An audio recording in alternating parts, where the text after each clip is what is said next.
से आपको आगे लेके जाऊँ। हमारे ये 2-3 भाई हैं जो मुझे क्या पूरी दुनिया को नहीं बनाया। ಆಗತ್ತೆ ಅಂತಕ್ಕಂಥ ಒಂದು ಭಾವನೆ ಅಲ್ಲಿರತಕ್ಕ ಎಲ್ಲ ವಿದ್ವಾಂಸರ ತಲೆಯಲ್ಲೂ ಅವತ್ತು ಮೂಡಿತು. ಅಂದ್ರೆ ಮಾಯಾವಾದಕ್ಕೆ ಉತ್ತರ ಕೊಡ್ಲಿಕ್ಕೆ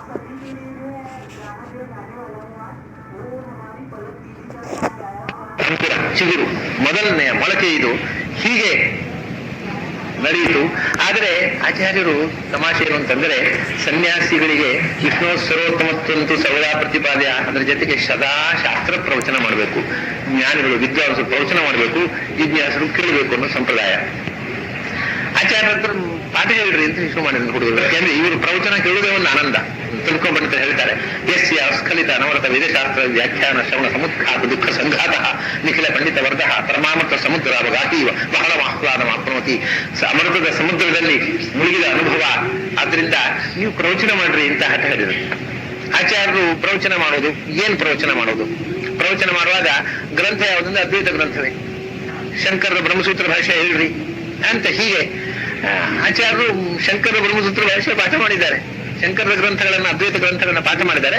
ಪಾಠ ಮಾಡ್ತಾ ಇದೆ ಇದು ಸರಿಯಲ್ಲ, ಆದ್ರೆ ಹೀಗಿದೆ ಇದನ್ನು ಹೀಗೆ ಅದನ್ನ ಗುಣದೋಷ ವಿಮರ್ಶೆ ಮಾಡ್ತಾ ಅದ್ವೈತ ಗ್ರಂಥಗಳ ಪಾಠ ಮಾಡಿದ್ದಾರೆ ತನ್ನ ಆಶ್ರಮದ ತಾರುಣ್ಯದಲ್ಲಿ.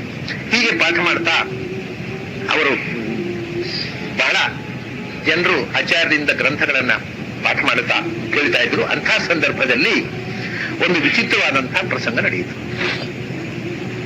ಎಲ್ಲಾ ಜನರು ಕೂಡ ಆಚಾರ್ಯ ಪ್ರವಚನ ಹೇಳಲಿಕ್ಕೆ ಬೇರೆ ಬೇರೆ ಊರಿನಿಂದ ಬರ್ಲಿಕ್ಕೆ ಹತ್ತಿದ್ರಂತೆ ಜನ ಶ್ರವಣ ಮಾಡ್ಲಿಕ್ಕೋಸ್ಕರ. ಇಂತಹ ಸಂದರ್ಭದಲ್ಲಿ ಒಂದು ಸರ್ತಿ ಭಾಗವತದ ಬಗ್ಗೆ ಪಾಠ ಪ್ರವಚನ ನಡೀತಾ ಇದೆ. ಅವರು ಭಾಗವತದ ಶ್ಲೋಕದ ಪಾಠದ ಬಗ್ಗೆ ಒಂದು ಚರ್ಚೆ ಬಂತು. ಈ ಶ್ಲೋಕದಲ್ಲಿ ಹೀಗೆ ಪಾಠ ಇದೆ, ಈ ವ್ಯಾಖ್ಯಾನದಲ್ಲಿ ಹೀಗೆ ಪಾಠ ಬರೆದಿದ್ದಾರೆ, ಈ ವ್ಯಾಖ್ಯಾನದಲ್ಲಿ ಹೀಗೆ ಪಾಠ ಬರೆದಿದ್ದಾರೆ ಅಂತ ಪಾಠ ಅಂತ. ಇದು ಸಾಮಾನ್ಯವಾಗಿ ಸಂಸ್ಕೃತದಲ್ಲಿ ನಮಗೆ ಎದುರಾಗತಕ್ಕಂತಹ ಸಮಸ್ಯೆ. ವ್ಯಾಖ್ಯಾನಗಳಲ್ಲಿ ಒಂದೊಂದು ವ್ಯಾಖ್ಯಾನದಲ್ಲಿ ಒಂದೊಂದು ಪಾಠ ತಗೊಂಡ ಕೂಡಲೇ ಮೂಲ ಪಾಠ ಯಾವುದು ಅಂತ ಕಡೆಗೆ ಆಯಾಯ ಪಕ್ಷದವರು ನಮ್ಮದೇ ಮೂಲ ಪಾಠ ಅಂತ ಜಗಳಾಡಿಕೊಳ್ಳೋದು ಇದು ಇದ್ದದ್ದು. ಅಲ್ಲಿ ವೇದವ್ಯಾಸರ ಪಕ್ಷ ಅಂತ ಒಂದು ಇಲ್ಲದೆ ಇದ್ದದ್ರಿಂದ ವ್ಯಾಖ್ಯಾನಗಾರರ ಪಕ್ಷ. ವೇದವ್ಯಾಸರ ಪಾಠ ಯಾವುದಿರಬಹುದು, ಈ ಭಾಗವತದ ಶುದ್ಧ ಪಾಠ ಯಾವುದು ಅಂತ ಚರ್ಚೆ ನಡೀತಾ ಇದೆ. ಅದನ್ನು ಅವಾಗ ಬರೆದಿರತಕ್ಕಂಥ ಪುಸ್ತಕಗಳನ್ನು ತೆಗೆದಿತ್ತು. ನಮ್ಮ ಹಳೆಯ ಪುಸ್ತಕಗಳು ತಾಡವಾಲೆ ಪುಸ್ತಕಗಳಲ್ಲಿ, ತಾಡವಾಲೇನೆ ಆವಾಗ ಇದ್ದದಲ್ಲ, ಆದ್ರೆ ಯಾವ್ಯಾವ ಪುಸ್ತಕದಲ್ಲಿ ಯಾವ್ಯಾವ ಪಾಠ ಇದೆ, ಯಾವ ಪುಸ್ತಕದಲ್ಲಿ ಹೆಚ್ಚು ಬಾರಿ ಆವೃತ್ತಿಯಾದ ಪಾಠ, ಹೆಚ್ಚು ಪುಸ್ತಕಗಳಿಗೆ ಸಮ್ಮತವಾದ ಪಾಠ ಯಾವುದು ನೋಡೋಣ ಅಂತ ಈ ಚರ್ಚೆ ಬಂತು. ಅದಕ್ಕೆ ಆಚಾರ್ಯ ಹೇಳಿದಂತೆ, ನೋಡಿ ಆ ಪುಸ್ತಕದ ಪಾಠ ಸರಿ ಇದೆ, ಇದೆಲ್ಲ ಪಾಠ ತಪ್ಪು ಅಂತ ಹೇಳಿದ. ಮತ್ತು ಇದು ಶುದ್ಧವಾದ ಪಾಠ ಅಂತ ಭಾಗವತದ ಪಾಠವನ್ನು ಅಂದು ತೋರಿಸಿದ್ರಂತ ಆಚಾರ್ಯ. ಆ ಶುದ್ಧ ಪಾಠ ಇರೋ ಪುಸ್ತಕ ಇದು ಒಂದೇ, ಇದು ಯಾವುದು ಶುದ್ಧ ಪಾಠ ಅಲ್ಲ ಅಂತ ಹೇಳ್ಬಿಟ್ರಂತೆ. ಕಡೆಗೆ ಅಚ್ಯುತ ಪ್ರಜ್ಞೆಗೆ ಆಶ್ಚರ್ಯ ಆಯ್ತು. ಹೌದಾ, ನೋಡೋಣ ಹಾಗಾದ್ರೆ ಅಂದ್ರೆ ಇದು ಮುಂದಿನ ಪಾಠ ಹೇಗೆ ಅಂತ ಕೇಳಿದ್ರೆ ಆಚಾರ್ಯ ಅದನ್ನು ನೋಡ್ರಿ, ಅದೇ ಪಾಠ ಇದೆ. ಆಚಾರ್ಯ ಯಾವ್ದು ಹೇಳ್ತಾರೆ ಆ ಪಾಠ ಆ ಪುಸ್ತಕದಲ್ಲಿದೆ, ಇನ್ನೊಂದು ಪುಸ್ತಕದಲ್ಲಿ ಇಲ್ಲ. ಈ ಒಂದು ಪುಸ್ತಕದಲ್ಲಿ ಆಚಾರ್ಯ ಹೇಳಿದ ಪಾಠವೇ ಇದೆ. ಮತ್ತೆ ಆ ಪುಸ್ತಕ ನೋಡಿ ಹೇಳುದಿಲ್ಲ ಆಚಾರ್ಯ. ಆಚಾರ್ಯ ಹೇಳಿದ್ಮೇಲೆ ನೋಡಿದರೆ ಅವರು ತೆತ್ತ ಭಾಗವತರು, ಆದ್ರಿಂದ ಅವ್ರು ಹೇಳಿದ ಪಾಠ ಭಾಗವತರಿದ್ದ ಪಾಠ ಅವ್ರು ಹೇಳೋದಲ್ಲ.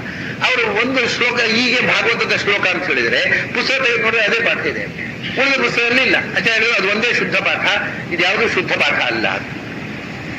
ಅವಾಗ ಆ ತ್ರಿಕೋಣ ಪಂಡಿತ ಇವರು ಅಚ್ಯುತ ಪ್ರಜ್ಞೆ ಹೇಳ್ತಾರೆ, ನಿಗದ್ಯತಾಂ ಗದ್ಯಂ ಪಂಚಮ ಸ್ಕಂಧದಲ್ಲಿ ಇರತಕ್ಕಂಥ ಕೆಲವು ಗದ್ಯ ಭಾಗಗಳನ್ನ ಹೇಳ್ರಿ ಮತ್ತು ಅದರ ಅರ್ಥ ವಿವರಣೆ ಮಾಡ್ರಿ.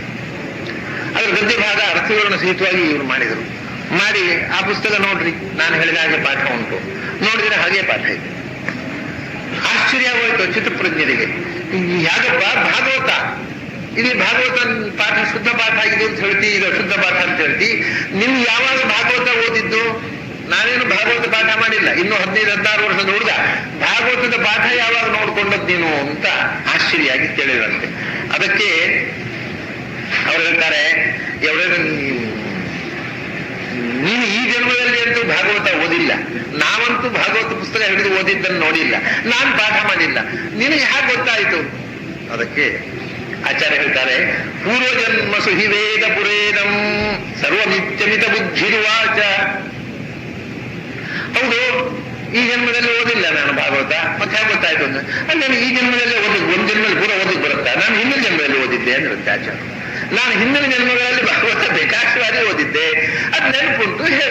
ಅದು ಈ ಜನ್ಮದಲ್ಲೇ ಓದಬೇಕು. ಈ ಜನ್ಮದಲ್ಲೇ ಓದವರು ಏನೂ ಹೇಳಲಿಕ್ಕೆ ಬರೋಲ್ಲ. ಹಿಂದಿನ ಜನ್ಮ ಓದಿದ್ರೆ ಮಾತ್ರ ಹೇಳಲಿಕ್ಕೆ ಬರೋದು. ನಾನು ಹಿಂದಿನ ಜನ್ಮದಲ್ಲೇ ಓದಿದ್ದೆ, ಅದನ್ನು ನನಗೆ ಹೇಳಲಿಕ್ಕೆ ಬರ್ತದೆ ಅಂತ ಹೇಳಿದ್ರಂತೆ ಆಚಾರ್ಯರು. ಬಹಳ ಆಶ್ಚರ್ಯಪಟ್ಟರು, ಏನು ಪ್ರತಿಭೆಯಪ್ಪ ಈ ಹುಡುಗರದ್ದು ಅಂತ. ಹೀಗೆ ಆಶ್ಚರ್ಯದಿಂದ ಎಲ್ಲ ಲೋಕದಲ್ಲಿ ಇರತಕ್ಕಂಥ ವಿದ್ವಾಂಸರಿಗೂ ಆನಂದಪ್ರದರಾಗಿ ಆಚಾರ್ಯ ತನ್ನ ಬಾಲ್ಯದಲ್ಲೇ ಅದ್ಭುತ ಪ್ರತಿಭೆಯಿಂದ ಮೆರೆದರು. ಹೀಗೆ ಇದ್ದಾಗ ಅಚಿತ ಪ್ರಜ್ಞೆಗೆ ಕಂಡಿತು, ಇನ್ನು ಈ ಹುಡುಗರನ್ನು ಹೀಗೆ ಬಿಡಬಾರದು, ನಮ್ಮ ಸಿಂಹಾಸನ ಕೂರಿಸಿಬಿಡ್ಬೇಕು.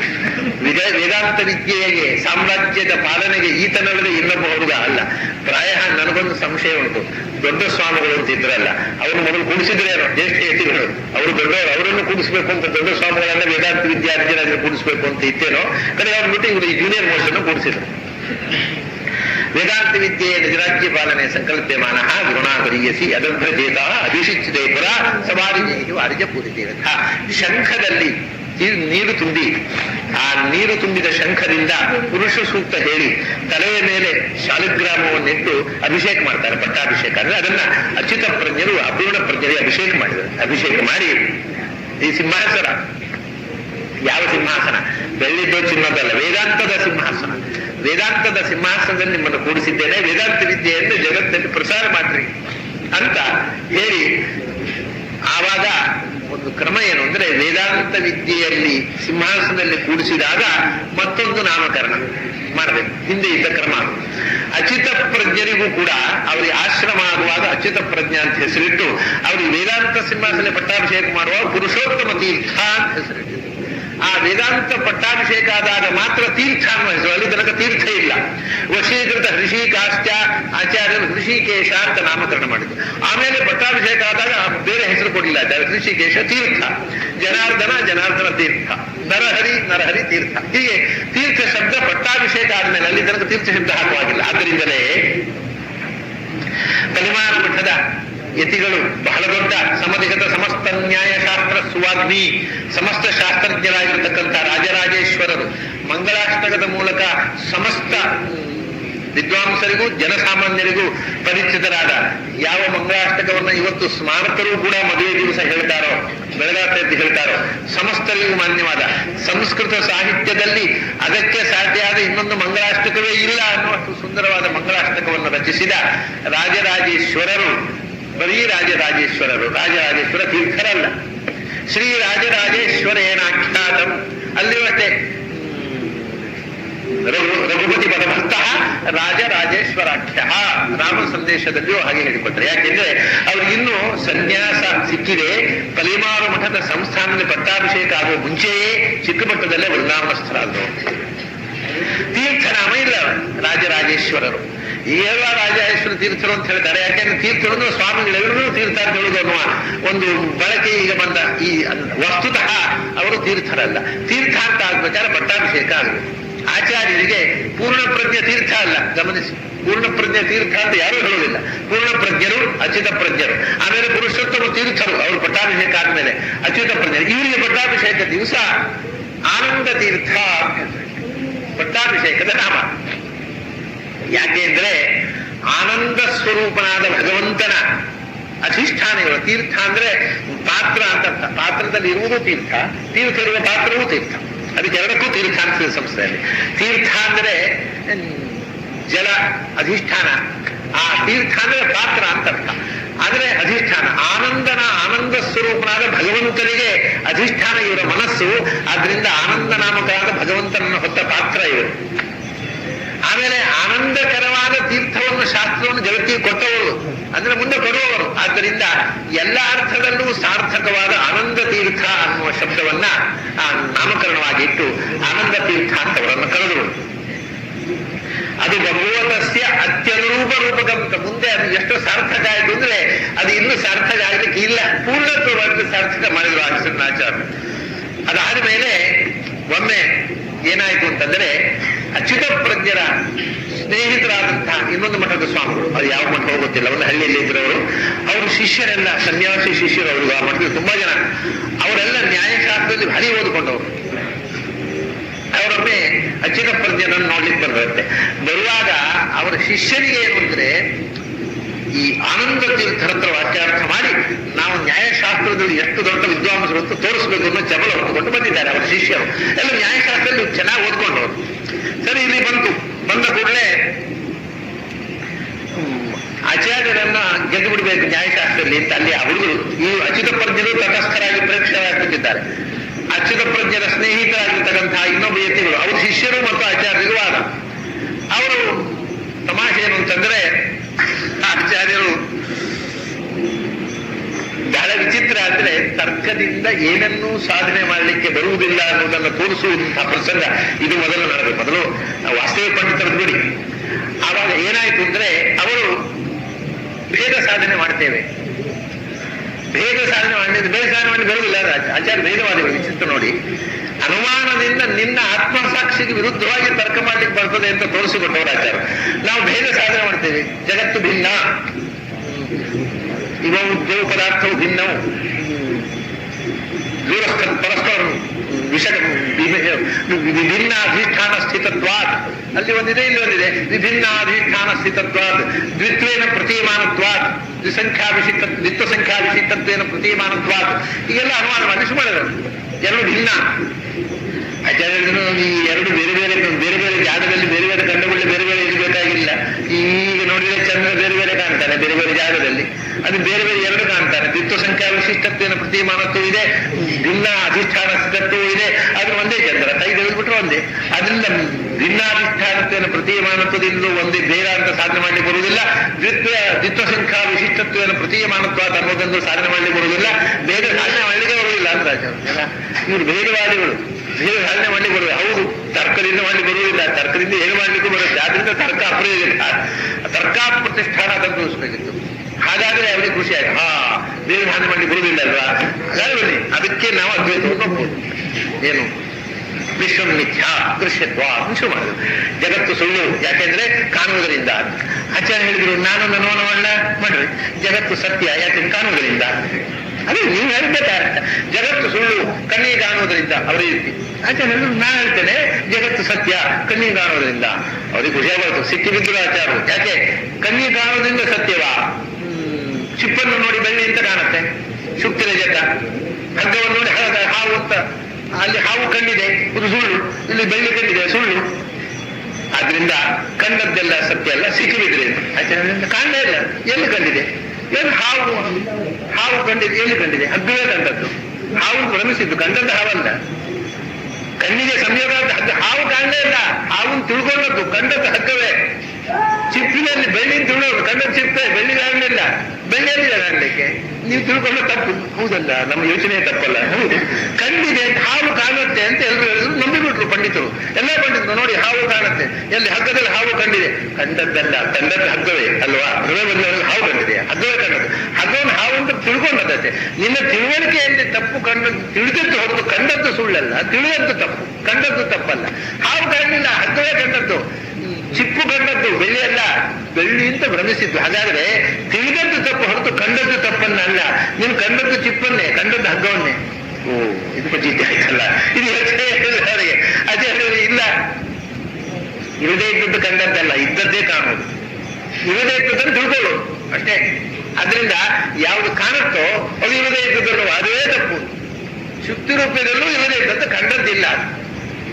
ವಿಚಾರ, ಆ ಅನುಮಾನ ಅಲ್ಲಿ ತನಕ ಎಲ್ಲಾ ಪಂಡಿತರು ಕೂಡ ಇಲ್ಲದೆ ಇದ್ದದ್ದು ಕಾಣ್ತದೆ. ಅಲ್ಲಿ ಕಂಡಿಲ್ಲಲ್ಲ, ನಿಮ್ಮ ಕಂಡದ್ದು ಯಾವುದು? ಹಾವಲ್ಲ, ಹಗ್ಗವೇ. ಹಗ್ಗವನ್ನೇ ನಿಮ್ಮ ಕಣ್ಣಿಗೂ ಹಗ್ಗಕ್ಕೂ ಸಂಪರ್ಕ ಆಗತ್ತಲ್ವ, ಹಾವಿಗೂ ಸಂಪರ್ಕ ಆಗಿದೆಯಾ? ಕಾಣುವುದು ಅಂದ್ರೆ ಕಣ್ಣಿಗೂ ವಸ್ತುವಿಗೂ ಸಂಯೋಗ. ಸಂಯೋಗ ಆದದ್ದು ಯಾವಿಗೆ? ಹಾವಿಗಲ್ಲ, ಹಗ್ಗಕ್ಕೆ ಕಣ್ಣಿಗೂ ಸಂಯೋಗ ಆಯಿತು. ಸಂಯೋಗ ಆಗಿ ಅದನ್ನು ಮನಸ್ಸು ಹಾವು ಅಂತ ಭ್ರಮಿಸಿದ್ದು, ಅದು ಬೇರೆ ವಿಷಯ. ಗ್ರಹಿಸಿದ್ದು ಹಾವು ಅಂತ, ಕಂಡದ್ದು ಹಗ್ಗವನ್ನ. ಹಾವನ್ನು ಕಂಡು ಹಾವನ್ನು ಭ್ರಮಿಸುವುದು ಹೇಗೆ? ಅದು ಭ್ರಮೆ. ಹಾವನ್ನು ಕಂಡಿದ್ರೆ ಅದು ಹಾವನ್ನು ಭ್ರಮೆ ಆಗುವುದಿಲ್ಲ. ಅದರಿಂದ ಹಗ್ಗವನ್ನು ಕಂಡು ಯೋಚನೆ ಮಾಡಿ, ಹಗ್ಗವನ್ನು ಕಂಡು ಹಾವನ್ನು ಭ್ರಮಿಸುದು. ದೃಶ್ಯ ತೋರುದು ಹಗ್ಗದಲ್ಲಿ ಇದು ಹೋಗಲ್ಲ ಸಂಗತಿ. ನಾನು ಯೋಚನೆ ಮಾಡುವ ರೀತಿಯಲ್ಲಿ ಏನೋ ತಪ್ಪಿದೆ ಅಂತ. ಹೀಗೆ ಎಲ್ಲ ಅವರ ವಾದದ ಕ್ರಮವನ್ನೇ ಆಚಾರ್ಯರು ಏನಂದ್ರೆ ಒಂದೊಂದು ವಾಕ್ಯ, ಅವು ಇಡೀ ವಾಕ್ಯಾರ್ಥದ ಸೌಧವೇ ಕುಸಿದು ಬಿತ್ತು. ಕಂಡದ್ದು ಹಗ್ಗ ಹಾವಲ್ಲ, ಹಗ್ಗ ಅಂತ ಹೇಳಿದ್ರು ಅದು ಯೋಚನೆ ಇರಲಿಲ್ಲ ಅವರು. ಹಾವನ್ನು ಕಂಡು ಭ್ರಮಿಸಿ, ಹಾವನ್ನು ಕಂಡು ಭ್ರಮಿಸಿದ್ದು, ಹಾವನ್ನು ಕಂಡದ್ದಲ್ಲ ಹಗ್ಗವನ್ನು ಕಂಡದ್ದು. ಹೀಗೆ ಒಂದೊಂದೇ ಸಂಗತಿಯನ್ನು ವಿವರಿಸ್ತಾ ಅವರ ತರ್ಕದ ಸೌಧ ಕುಸಿದು ಬಿತ್ತು. ಅವರೆಲ್ಲರೂ ಗಾಬರಿ ಆಗ್ಬಿಟ್ರು. ಹಾಗಾಗಿ ಜಗತ್ತು ಮಿಥ್ಯಾನ್ವಾದವನ್ನು ಖಂಡನೆ ಮಾಡಿದ್ರು. ಒಟ್ಟಿಗೆ ತಡೆಗೆ ಆಚಾರ್ಯ ಹೇಳಿದ್ರಂತೆ, ನಿಮಗೆ ಅನುಮಾನದಿಂದ ಏನು ಸಾಧನೆ ಮಾಡಬೇಕು ಹೇಳಿ? ಸತ್ಯವನ್ನು ಸಾಧನೆ ಮಾಡಬೇಕು, ಸುಳ್ಳನ್ನು ಸಾಧನೆ ಮಾಡಬೇಕು, ಏನ್ ಬೇಕಾದ್ರೆ ಅನುಮಾನ ಮಾಡಿ ಸಾಧನೆ ಮಾಡ್ತೇನೆ ನಾವು. ಯಾಕೆಂದ್ರೆ ಯಾವ ಅನುಮಾನದಿಂದ ಏನನ್ನೂ ಸಾಧನೆ ಮಾಡ್ಲಿಕ್ಕೆ ಬರುವುದಿಲ್ಲ. ಯಾಕೆಂದ್ರೆ ಅನುಮಾನದಿಂದ ಏನನ್ನು ಬೇಕಾದ್ರೂ ಸಾಧನೆ ಮಾಡ್ಲಿಕ್ಕೆ ಬರುತ್ತೆ. ಆದ್ರಿಂದ ಇದನ್ನು ತೋರಿಸೋಕ್ಕೋಸ್ಕರ ಹೀಗೆ ಅನುಮಾನ ಅನ್ನೋದು, ಅದಕ್ಕೆ ಹೆಸರೇ ಆಚಾರ್ಯ ಮುಂದೆ ಹೇಳ್ತಾರೆ, ಅದಕ್ಕೆ ಹೆಸರೇ ಅನುಮಾನ ಅಂತ ಅಲ್ವಪ್ಪ. ಅನುಮಾನ ಅಂದ್ರೆ ಏನು? ಅನುಸರಿಸಿ ಮಾನ. ಬೇರೆ ಪ್ರಮಾಣಕ್ಕೆ ಅನುಗುಣವಾಗಿದ್ದರೆ ಪ್ರಮಾಣ, ಸ್ವತಂತ್ರವಾಗಿ ತರ್ಕ ಮಾಡಿದರೆ ಪ್ರಮಾಣವೇ ಅಲ್ಲ ಅದು. ಹೀಗೆ ಅನುಮಾನ ಮಾಡಿ ಎಲ್ಲಾ ಸಭೆಯಲ್ಲಿ ಇರತಕ್ಕಂತಹ ವಿದ್ವಾಂಸರನ್ನ ಆಚಾರ್ಯ ಸೋಲಿಸಿಬಿಟ್ಟು, ಹೀಗೆ ಪ್ರತಿಯೊಂದು ಸಭೆಯಲ್ಲೂ ಕೂಡ ತರ್ಕದಿಂದ ಗೆಲ್ಲಕ್ಕೆ ಬಂದವರನ್ನ ತರ್ಕದಿಂದಲೇ ಬೂಮೆರಾಕ್ ಮಾಡಿ ಮುಳ್ಳಿನಿಂದ ಕಿತ್ತೆಸೆಯುವ ವಿಧಾನದಿಂದ ಆಚಾರ್ಯರಿಗೆ ಮತ್ತೊಂದು ಹೆಸರು ಖ್ಯಾತಿ ಆಯಿತಂತೆ. ಆಚಾರ್ಯ ಬರ್ತಾರೆ ಅಂದ್ರೆ, ಅಯ್ಯೋ ಅನುಮಾನ ತೀರ್ಥರು ಬರ್ತಾರಪ್ಪ, ಅವರು ಸುದ್ದಿ ಬಿಡ್ತಾರೆ. ಅನುಮಾನ ತೀರ್ಥರು ಅಂತ ಏನ್ ಮಾಡಿದ್ರು ಅನುಮಾನ ಮಾಡಿದ್ರೆ ಅದಕ್ಕೊಂದು ಅನುಮಾನ ಇದೆ. ಅನುಮಾನ ತೀರ್ಥರು ಬರ್ತಾರೆ, ಅವರು ಸುದ್ದಿ ಬೇಡ ಅಂತ ಜಗತ್ತಿನಲ್ಲಿ ಆ ಕಾಲದಲ್ಲಿ ಆ ಪರಿಸರದಲ್ಲೆಲ್ಲ ಆಚಾರ್ಯರಿಗೆ ಅನುಮಾನ ತೀರ್ಥರು ಅಂತ ಹೆಸರು ಬಂತು. ಅಷ್ಟಾದ ಮೇಲೆ ಈ ಅನುಮಾನ ತೀರ್ಥರನ್ನ ಒಂದ್ ಕೈ ನೋಡಿ ಬಿಡಬೇಕು ಅಂತ ಮತ್ತೊಬ್ಬ ಬೌದ್ಧ ಪಂಡಿತ ಬಂದ, ಬುದ್ಧಿಸಾಗರ ಅಂತ. ಅವನ ಹತ್ರ ಮತ್ತೊಬ್ಬ ತಾರ್ಕಿಕ. ಆ ಕಾಲದಲ್ಲಿ ನೋಡಿ, ತಾರ್ಕಿಕ ಮತ್ತು ಬೌದ್ಧರದ್ದೇ ಅಧ್ವಾನ. ವೇದಾಂತಿಗಳು ಆಚಾರ್ಯ ಮಾಡಿ ಬಂದ ಸುದ್ದಿ ಇಲ್ಲ. ಆ ಒಬ್ಬ ತಾರ್ಕಿಕ ವಾದಿಸಿಂಹ ಅಂತ, ಬುದ್ಧಿಸಾಗರ. ಆ ವಾದಿಸಿಂಹ ನಿಜವಾಗಿ ವೇದ ಪ್ರಾಮಾಣ್ಯವಾದಿಯಾಗಿದ್ದ. ಅವನು ತಾರ್ಕಿಕನಾಗಿ ವೈದಿಕನಾಗಿದ್ದ. ಬುದ್ಧಿಸಾಗರನ ಹತ್ರ ವಾದ ಮಾಡಿ ಸೋತು ಬುದ್ಧಿಸಾಗರನ ಶಿಷ್ಯನಾಗಿ ಬುದ್ಧಿಸಾಗರನನ್ನ ಸರ್ವಾತ್ಮನ ನಂಬಿ ತಾನೂ ವೇದಾಚರಣೆ ಮಾಡತಕ್ಕಂಥ ನಾಸ್ತಿಕ ಆಗಿಬಿಟ್ಟ, ಬೌದ್ಧನಾಗಿಬಿಟ್ಟ. ಸವಾದಿಸಿಂಹೋತ್ರ ಸ ಬುದ್ಧಿಸಾಗರ ಅಂತ. ಬುದ್ಧಿಸಾಗರನ ಜೊತೆಗೆ ಆ ವಾದಿಸಿಂಹ ಬಂದ ಉಡುಪಿಗೆ. ತಿಳ್ಕೊಂಡ್ಬಿಟ್ಟಿತ್ತು ಇವರು ಪೋಪು ಅಚ್ಯುತ ಪ್ರಜ್ಞರ ಹತ್ರ ವಾದ ಮಾಡಬೇಕು.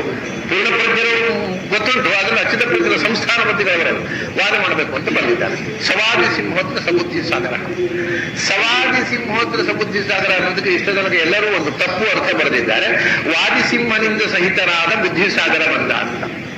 ಅಲ್ಲಿರೋರು ಸವಾದಿ ಸಿಂಹೋತ್ರ ಸಬುದ್ಧಿ ಸಾಗರ ಅಂತ. ಅದನ್ನ ಸವಾದಿ ಸಿಂಹ ಸಹ ಬುದ್ಧಿಸಾಗರ, ಬುದ್ಧಿಸಾಗರ ವಾದಿಸಿಂಹನ ಜೊತೆಗೆ ಬಂದ ಅಂತ ಎಲ್ಲರೂ ಅರ್ಥ ಬರೆದಿದ್ದಾರೆ. ಯಾಕೆಂದ್ರೆ ಬುದ್ಧಿಸಾಗರ ಗುರು ಇವನು ಶಿಷ್ಯ, ಅದರಿಂದ ಹಾಗೆ ಅರ್ಥ ಮಾಡೋದೇ ಸರಿ ಅಂತ. ಚಲಾರಿ ಆಚಾರದ ಹಾಗೆ ಅರ್ಥ ಮಾಡಬೇಕು, ಬೇರೆ ಅರ್ಥ ಮಾಡೋದು ತಪ್ಪು ಅಂತ ವಾಕ್ಯಾರ್ಥವೇ ಮಾಡಿ ಕೈಗಾಲು ಬಿಟ್ಬಿಟ್ಟಿದ್ದಾರೆ. ಆದ್ರೆ ವಾಸ್ತವಿಕವಾಗಿ ಸಹ ವಾದಿಸಿಂಹ ಅತ್ರ ಸಬುದ್ಧಿಸಾಗರ ಅಂತ ಪದಚ್ಛೇದ. ಬುದ್ಧಿಸಾಗರನ ಜೊತೆಗೆ ವಾದಿಸಿಂಹ ಬಂದ ಅಂತ. ಯಾಕೆಂದ್ರೆ ಅಲ್ಲಿ ವಿಶೇಷಣ ಕೊಟ್ಟಿದ್ದಾರೆ ಬಂದವನಿಗೆ. ಸಮಸ್ತ ವಾದೀಂದ್ರ ಗಜಪ್ರಭಂಗದ ಅಂತ. ಗಜಭಂಗ ಮಾಡುವ ಸಾಗರ ಅಲ್ಲ, ಸಿಂಹ.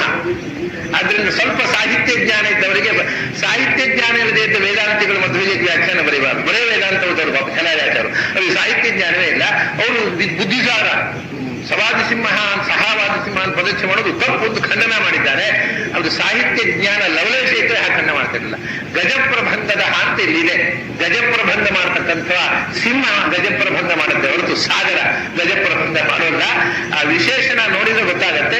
ವಾದಿಸಿಂಹನೇ ಮುಂದೆ ಬಂದದ್ದು, ಬುದ್ಧಿಸಾಗರ ಒಟ್ಟಿಗೆ ಬಂದದ್ದು. ಮತ್ತೆ ವಾದ ಮಾಡಿದ್ದು ವಾದಿಸಿಂಹನೇ ಮುಂದೆ ಬರುತ್ತದೆ. ಬುದ್ಧಿಸಾಗರ ಮತ್ತೆ ವಾದಿಸಿಂಹ ಸೋತ ಮೇಲೆ ಮತ್ತೆ ನಿಂದು ಸೋತರೆ ಮತ್ತೆ ನೋಡುವಂತ ಅವನು ತಟಸ್ಥರಾಗಿದ್ದ, ಮೈ ಮೇಲೆ ನಿಂತುಕೊಂಡು ಬಂದವ ವಾದಿಸಿಂಹ.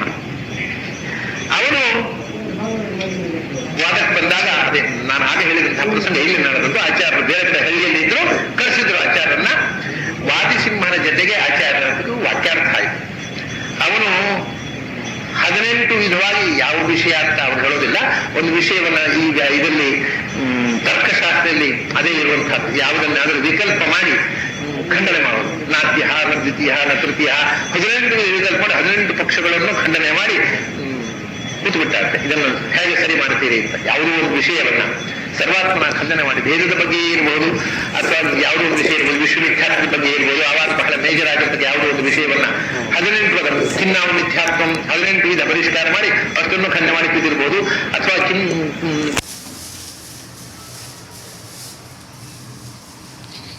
ವಿಧ ವಿಕಲ್ಪ ಮಾಡಿ 18 ಖಂಡನೆ ಮಾಡಿ ಕೂತ್ಬಿಟ್ಟ. ಇದನ್ನು ನೋಡಿ ಅಲ್ಲಿ ಸೇರಿದ ಪಂಡಿತರಿಗೆಲ್ಲ ಈ ಪಂಡಿತರ ಹತ್ರ ನಮ್ಮ ಈ ಹುಡುಗ ಇನ್ನೂ ಚಿಕ್ಕ ವಯಸ್ಸಿನ, ಇನ್ನೂ ಮೈನರ್, ಮೇಜರು ಆಗಿಲ್ಲ, ನಾನು ಈಗ 16 ವರ್ಷ ಪ್ರಾಯ ಬಂದಿರ್ಬೋದು.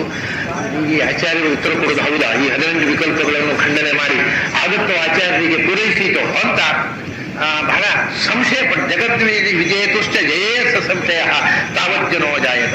ಆವಾಗ ಆಚಾರ್ಯರು ನೀವು 18 ವಿಕಲ್ಪ ಮಾಡಿದಿರಿ, ಅದಕ್ಕೆ ಇಲ್ಲ ದೋಷ ಹೇಳಿರಿ, ಅದಕ್ಕೆ ಹೀಗೆ ಉತ್ತರ ಅಂತ ಕೆಲವೇ ವಾಕ್ಯಗಳಲ್ಲಿ ಅವರು ಎಲ್ಲಾ ವಿಕಲ್ಪಗಳನ್ನು ಝಾಡಿಸಿ ಇದು ಹೀಗೆ ಅಂತ ಹೇಳ್ಬಿಟ್ರಂತೆ. ಒಂದೇ ಅವರು ಆಚಾರ್ಯ ಯಾವತ್ತೂ ಕೂಡ ದೀರ್ಘವಾದ ಖಂಡನೆ ವಾದ ಮಾಡ್ತಿರ್ಲಿಲ್ಲ, ವಿಕಲ್ಪ ಮಾಡ್ತಿರ್ಲಿಲ್ಲ. ಆಚಾರ್ಯರ ವಾದದ ಕ್ರಮ ಏನು ಅಂತಂದ್ರೆ ಬಹಳ ತಮಾಷೆ. ಜ್ಞಾನತ್ವಂ ನಾಮಕ್ಕೆ ಮುಂದೆ ಪರಿಷ್ಕಾರ ಮಾಡ್ಲಿಕ್ಕೆ ಮುಂದೆ ಒಬ್ಬ ಬರ್ತಾರೆ, ಜ್ಞಾನತ್ವಂ ನಾಮಕ್ಕೆ ಪರಿಷ್ಕಾರ ಮಾಡ್ರಿ ಅಂತ. ಪರಿಷ್ಕಾರ ಮಾಡಿ ಕೈಕಾಲು ತಪ್ಪಿಸೋದು ಅಂತ ಟೆಕ್ನಿಕ್.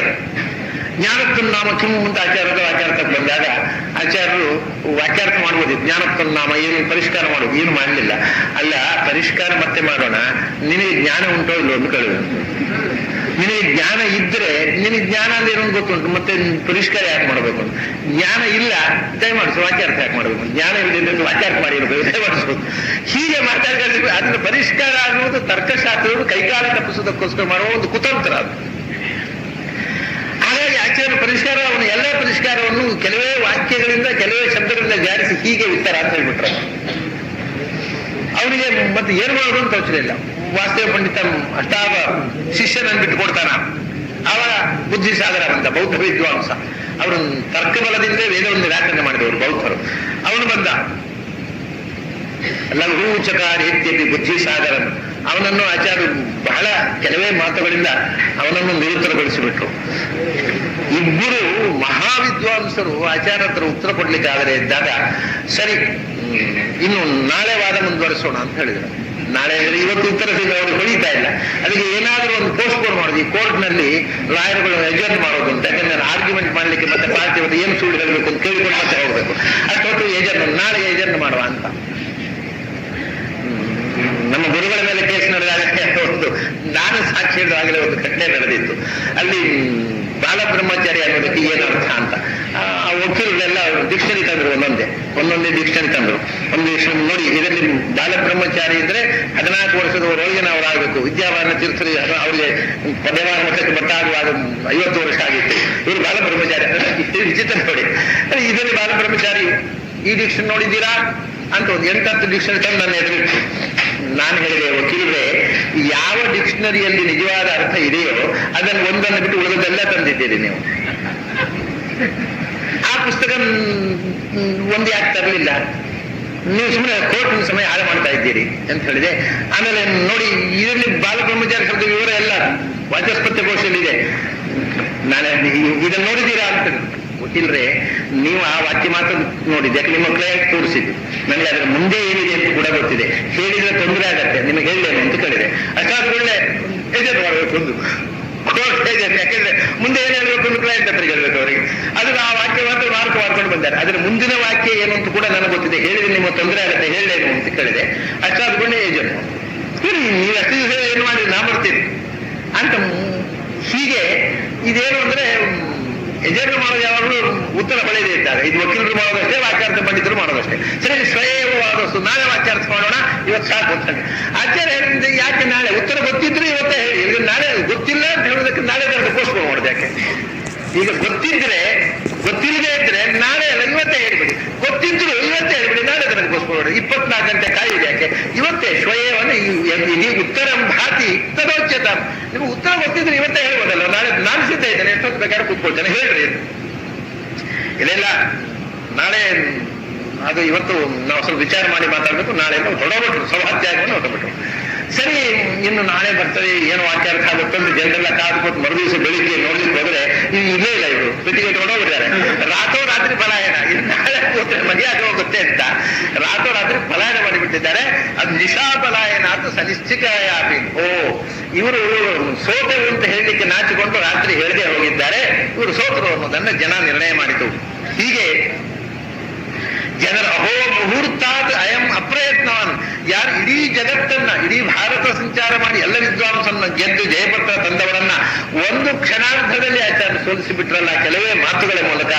ಏನು ವಿಸ್ಮಯ ಅಂತ ಹೇಳಿಕೊಂಡು ಜನರು ಆಶ್ಚರ್ಯಪಟ್ಟರು ಆಚಾರ್ಯರ ವಿದ್ವತ್ತೆಯನ್ನ ಕಂಡು. ಹೀಗೆ ಅಂತ ಹೇಳಿ ಯಾರ ಚರಿತ್ರೆಯನ್ನ ಕಳೆದ ಕೆಲವು ದಿವಸಗಳಿಂದ ಚಿಂತನೆ ಮಾಡ್ತಾ ಇದ್ದೇವೆ. ನನಗೆ ವೇದವ್ಯಾಸರ ಬರೆಗೆ ತೆರಳಿದಂಥ ಸುದಿನ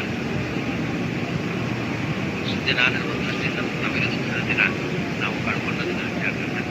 ಆದರೆ ಆಚಾರ್ಯ ವೇದವ್ಯಾಸರಿಗೆ ಅದನ್ನ ಒಂದು ವಿಶೇಷವಾಗಿ ಆಚಾರ್ಯನ ಜನ್ಮಚರಿತ್ರೆಯನ್ನು, ಆಚಾರ್ಯನ ಸಿದ್ಧಾಂತದ ಪ್ರಮೇಯಗಳನ್ನು ಅತಿಶಯವಾಗಿ ಅನುಸಂಧಾನ ಮಾಡಬೇಕು. ಹಾಗಾಗಿ ಬೆಳಿಗ್ಗೆ ಆಚಾರ್ಯರ ಜೀವನ ಚರಿತ್ರೆ ಬಗ್ಗೆ ಚಿಂತನೆ ಮಾಡೋಣ. ಸಂಜೆಯ ಹೊತ್ತಿಗೂ ವಿಜಯಾವರ ಶ್ರೀಗಳವರ ಸಮ್ಮೇಳನ ಕಾರ್ಯಕ್ರಮ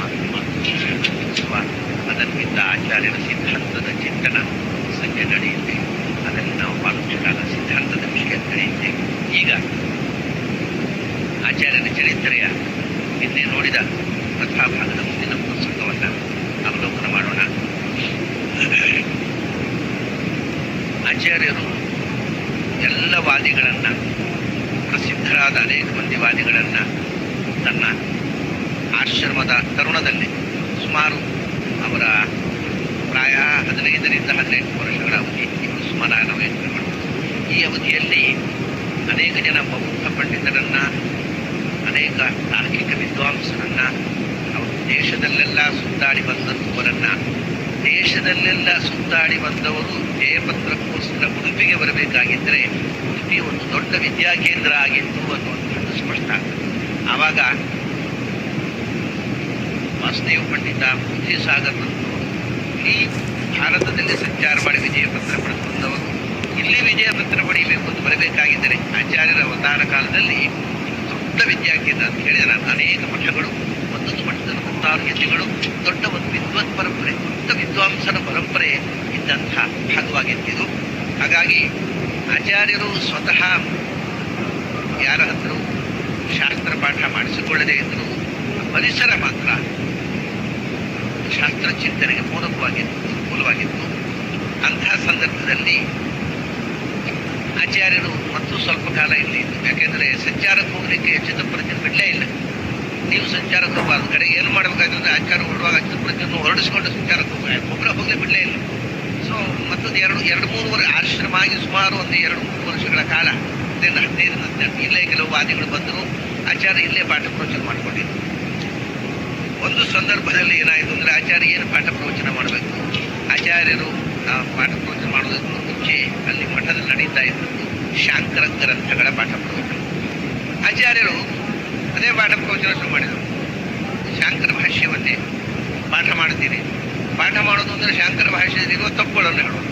ಹೀಗಿದೆ, ಇದು ಸೂತ್ರಕ್ಕೆ ಅನುಗುಣವಾಗಿಲ್ಲ, ಇದು ಅಸಂಗತವಾಗಿದೆ. ಶಾಂಕರ ಭಾಷ್ಯವನ್ನು ಪ್ರವಚನ ಮಾಡ್ತಾ ಅದರಲ್ಲಿರ್ತಕ್ಕಂಥ ದೋಷಗಳನ್ನು ಉದ್ಭಾವನೆ ಮಾಡಿ ಇದು ಅಸಂಗತ, ಸೂತ್ರದ ಅರ್ಥ ಹೀಗಿದ್ರೆ ಚೆನ್ನಾಗಿರುತ್ತೆ, ಆದರೆ ಹೀಗೆ ಅರ್ಥ ಬರೆದಿದ್ದಾರೆ, ಇದು ಸೂತ್ರಕ್ಕೆ ವಿರುದ್ಧವಾಗಿದೆ ಅಂತ ಹೇಳಿಕೊಂಡು ಪ್ರವಚನ ಮಾಡಲಿಕ್ಕೆ ಹತ್ತಿದ್ದರು. ಜನರಲ್ಲಿ ಅಂದರೆ ಶಾಂಕರ ಭಾಷ್ಯದ ಬಗ್ಗೆ ಇದ್ದಂಥ ಅಂಧಾಭಿಮಾನವನ್ನು ಕಳಚಿ ಹೊಸ ಅರ್ಥಕ್ಕೆ ಅಣಿಗೊಳಿಸ್ತಾ ಇದ್ದಾರೆ. ಯಾಕಂದರೆ ಇದೇನಾಗುತ್ತೆ, ಹೊಸ ಅರ್ಥ ಹೇಳಿದರೆ ನಮ್ಮ ದೇಶದ ಒಂದು ಸಂಪ್ರದಾಯ ಏನಂದರೆ ಏನನ್ನು ನಂಬಿಕೊಂಡು ಬಂತೋ ಅದನ್ನು ನಂಬುದು, ಹೊಸತನ್ನು ಒಪ್ಪದೇ ಇರುವುದು ಈ ಒಂದು ರಕ್ತಗತವಾದ ಸ್ವಭಾವ ಭಾರತೀಯರು. ನಮಗೆ ಹಿಂದಿನಿಂದ ಬಂದ ಅರ್ಥ ಸಾಕು, ಅದು ಸರಿಯಾದ ತಪ್ಪ ಪ್ರಶ್ನೆ ಬೇರೆ. ಅದಕ್ಕೋಸ್ಕರ ಈ ಹೊಸ ಅರ್ಥ ಅಂತ ಏನು ಜನ ತಿಳ್ಕೊಂಡಿದ್ದಾರೆ, ನಿಜವಾದ ಅರ್ಥ ಹೊಸ ಅರ್ಥ ಆಗಿಬಿಟ್ಟಿದೆ. ಏನೋ ಹೊಸ್ತು ಹೇಳ್ತಾರೆ, ಅದನ್ನು ಇವರನ್ನು ನಂಬಬಾರದು ಅನ್ನತಕ್ಕಂಥ ಮನೋವೃತ್ತಿ ಜನರಲ್ಲಿ ಬೆಳೆದಿರುವಂಥದ್ದು. ಅದು ಸಹಜ, ಸದಾಕಾಲ ಇರುವಂಥದ್ದು.